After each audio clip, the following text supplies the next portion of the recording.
Olá, amados, graça e paz.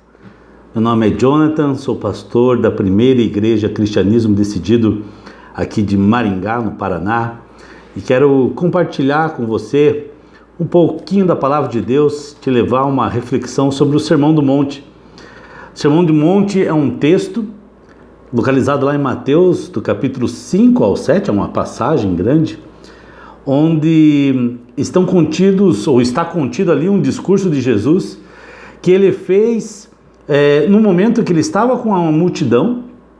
E aí Jesus, ensinando a multidão, ele sobe a uma montanha, um monte, e lá os seus discípulos o seguem, os seus discípulos se assentam aos seus pés, e lá desse monte ele começa a ensinar aos discípulos ali. É chamado Sermão do Monte, foi assim pela primeira vez chamado por Agostinho, porque se a história acontece no monte, apesar de ter alguma controvérsia ali, porque Lucas também fala sobre um ensinamento de Jesus muito parecido com o Sermão do Monte, e Lucas fala que está numa planície, provavelmente uma planície sobre o monte. Mas o que é importante desse Sermão do Monte é que Jesus reúne ali o que parece ser as leis e o modo de conduta daqueles que vão viver ou que vivem no reino de Deus. O rei, Jesus, estabelece seu reino, enviado pelo Pai, e agora ele começa a ensinar as leis desse reino, o modo de conduta desse reino. Porque você pode pensar, mas então por que eu tenho que dar atenção ao Sermão do Monte? O Sermão do Monte é um trecho, amados, que fala da vida prática. Ele fala de assuntos essenciais à nossa vida. É um texto contemporâneo, um texto escrito 2000 anos atrás, as palavras de Jesus, mas é um discurso totalmente contemporâneo. É o maior discurso de Jesus. É Jesus falando da revelação da vontade de Deus, é Jesus ensinando a vontade de Deus. Você pode olhar assim, é a vontade de Deus saindo da boca de Jesus. Na verdade, são os padrões do reino, é a constituição legislativa do reino de Deus. É um modo de vida que eu e você, nós que somos cristãos, devemos praticar. E o Sermão do Monte fala de muita coisa prática, muita coisa para a nossa vida, muita coisa atual.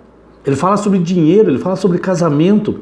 No Sermão do Monte, Jesus fala sobre o seu jeito de falar. Jesus se preocupa com as mínimas coisas. Ele fala de como que eu e você gastamos nosso dinheiro.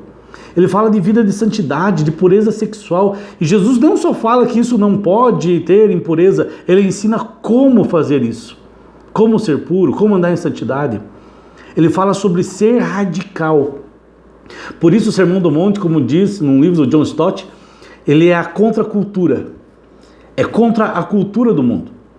Sem dúvida, esse sermão ele exerce um fascínio nas pessoas. Nele nós vamos ter a essência do ensino de Jesus. Jesus torna a justiça atrativa aqui. E quando você começa a ler o Sermão do Monte, ele envergonha nosso fraco desempenho na nossa vida. Ele gera também sonhos de um mundo melhor. Talvez, não digo talvez, eu acho que com certeza, o Sermão do Monte, ele talvez seja o ensino mais conhecido de Jesus.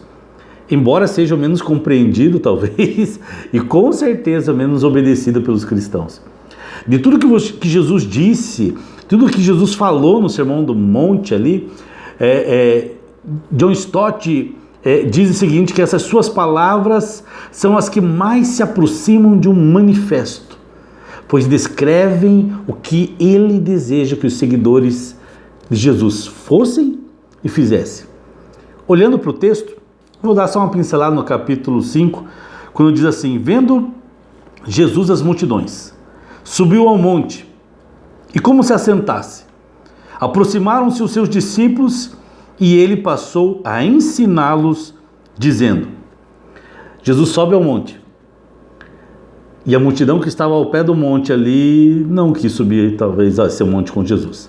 A impressão que me dá nesse texto é que apenas os discípulos subiram, porque nem todo mundo quer caminhar nesse padrão. Nem todo mundo suporta esse padrão que Jesus traz. O padrão de Jesus é elevado. E aí Jesus começa com esse Sermão do Monte com suas bem-aventuranças, as famosas bem-aventuranças. A palavra bem-aventurança quer dizer feliz. Na verdade, mais do que feliz, né? mais do que esse estado emocional de ser feliz. Bem-aventuranças inclui um bem-estar espiritual, baseado naquilo que Deus é e daquilo que Deus faz em nossas vidas, da graça do Senhor. Mas ele diz assim: bem-aventurados os humildes de espírito. Outra versão diz os pobres de espírito, porque deles é o reino dos céus. Bem-aventurados os pobres de espírito, porque o reino de Deus é deles. Sabe por quê? Porque o pobre está falando não do pobre físico, financeiro, mas está falando daquele que entende que tem uma necessidade, que precisa de ajuda, que sozinho ele não consegue, que ele depende de alguém, depende do Senhor. Bem-aventurados que choram, porque serão consolados. Bem-aventurados os mansos, porque herdarão a terra. Olha como isso é uma contracultura, porque no mundo aí fora disse que quem conquista a terra, herda a terra, é aqueles que vão avante, aqueles que lutam, aqueles que batalham. Mas o texto fala aqui que aqueles que herdarão a terra são os mansos. Bem-aventurado aqueles que têm fome e sede de justiça, eles serão fartos. Mas parece contraditório. Bem-aventurados misericordiosos, porque alcançarão misericórdia. Bem-aventurados limpos de coração, porque verão a Deus. Bem-aventurados pacificadores, porque serão chamados filhos de Deus. E nesse tempo, amados, nós precisamos ser cristãos, como esse texto fala, pacificadores. Nós devemos ser os pacificadores. Não aqueles que jogam lenha no fogo, mas aqueles que são pacificadores. Bem-aventurados perseguidos por causa da justiça, porque deles é o reino dos céus.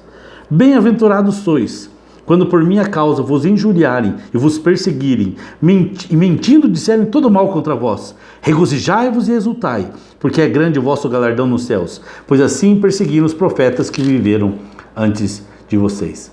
Amados, esse é o nosso tempo. Esses são os últimos dias. Certo escritor disse outra vez que o Sermão do Monte é como um retiro com Jesus.